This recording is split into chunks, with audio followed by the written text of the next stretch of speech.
সুতরাং আমার মনে হয় যে টাকাটা আমরা স্টুডেন্টস ক্রেডিট কার্ডের মধ্যে দিচ্ছি, তার মধ্যে থেকেও জীবনে আপনারা কেউ যদি বাইরে পড়তে চান, ঘরে পড়তে চান, আর এখন আমার মনে হয় না, হ্যাঁ একটা বাইরের ডিগ্রি নিতে সবাই পছন্দ করে সেটা লিখবার জন্য, কিন্তু কলকাতাতে এখন অনেক ইউনিভার্সিটি হয়ে গেছে, বাংলায় জেলায় জেলায় ইউনিভার্সিটি হয়েছে, এবং কলকাতার ইউনিভার্সিটিগুলো টপ অফ দ্য টপের মধ্যে আছে।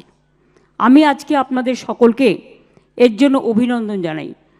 কারিগরি শিক্ষা মনে রাখবেন, আগে আমি পথ চলতে চলতে দেখতাম আমাদের দক্ষিণ কলকাতায় টালিগঞ্জে একটাই আইটিআই ছিল, আমরা কিন্তু এখন প্রায় 500টা আইটিআই এবং পলিটেকনিক তৈরি করেছি, এবং সেখানে স্টাইপেন্ড দেওয়া হয়, ট্রেনিং দেওয়া হয়, এবং তাদের সাথে একটা উৎকর্ষ বাংলা করেছি।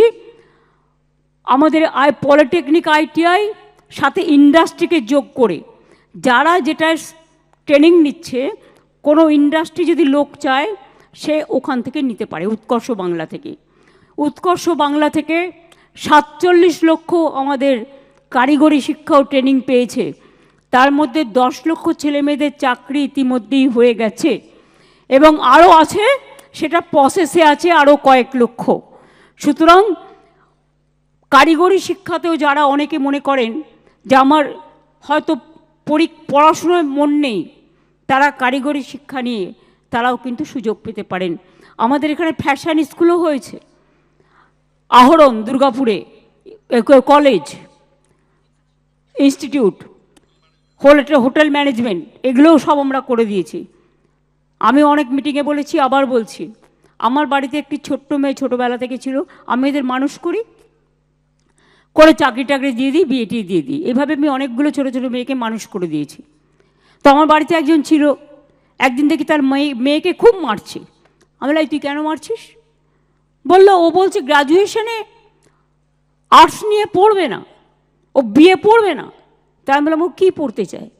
বললো, ও ফ্যাশন নিয়ে পড়তে চায়। তা আমি বললাম, তোর আপত্তিটা কিসের? যদিও পড়তে চায় ফ্যাশন নিয়ে, আর ওটাতে প্রতি যদি ওর আগ্রহ থাকে, অসুবিধার তো কিছু নেই, এক একজনের এক একটা দৃষ্টিভঙ্গি থাকতেই পারে। তখন আমাদের নতুন তৈরি হয়েছে আহরণ। এবার আমার কাছে খবর এলো জয়েন্ট এন্ট্রেন্সের মাধ্যমে নিতে হবে। আমি বললাম, তাহলে তো সেই বাইরের সব নিয়ে চলে যাবে, লোকাল ছেলেমেয়েরা আর চান্স পাবে না, তারা পড়তে পারবে না। সেই জন্য আমি বললাম, না, এটা হবে না, এখানে গরিব ছেলেমেয়েরা যাতে পড়তে পারে, মধ্যবিত্ত ছেলেমেয়েরা যাতে পড়তে পারে, তার ব্যবস্থা করতে হবে। তাই সেটাকে মধ্যবিত্তদের জন্য করে দেওয়া হয়েছে। এবং আজকে বিশ্বাস করুন, ওই মেয়েটি যাকে তার মা মারছিল, সে এখন শিকাগোতে একটি হোটেলে চাকরি করে রিসেপশনিস্টে। আমি ওর মাকে বললাম, কী রে, কত টাকা পাঠাচ্ছে? বললো, 3 মাস পর পর 50,000 টাকা এখন পাঠাচ্ছে। আর তাহলে বোঝ, সেদিন তুমি মারছিলে, আজকে তুমি দেখছো যে তারা মানুষ হয়ে গিয়ে কিভাবে তারা করছে। সুতরাং আপনাদের, আমি এখনও মনে করি বাংলা আমাদের স্কিলের নাম্বার 1, এমএসএমইতে নাম্বার 1, স্টুডেন্টদের এগুলো জানা উচিত।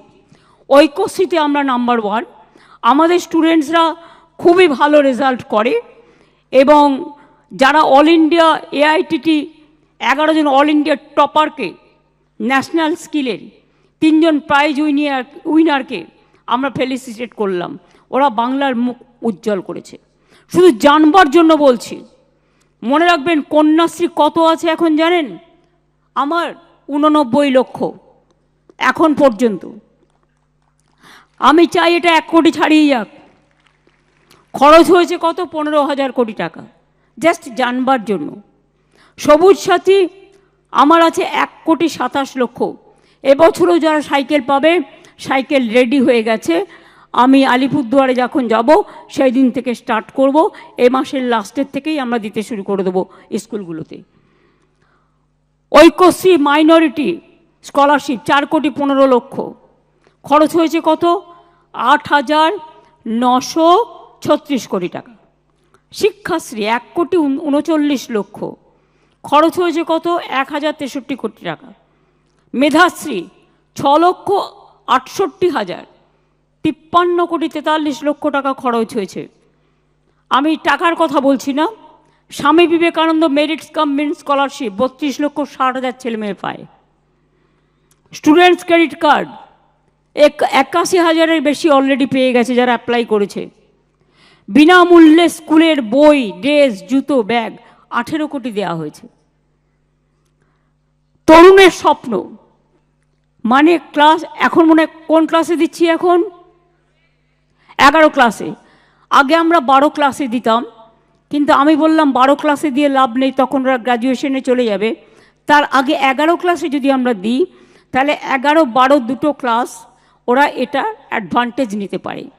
কাজেই আমরা যখন ক্লাস 11-এ কেউ ওঠে, তাকে আমরা 10,000 টাকা করে দিই স্মার্টফোন কিনবার জন্য। এটার নাম দিয়েছি, নেতাজি সুভাষচন্দ্র বোসের একটা বই আছে, তার নাম তরুণের স্বপ্ন, তার নামে তরুণের স্বপ্ন।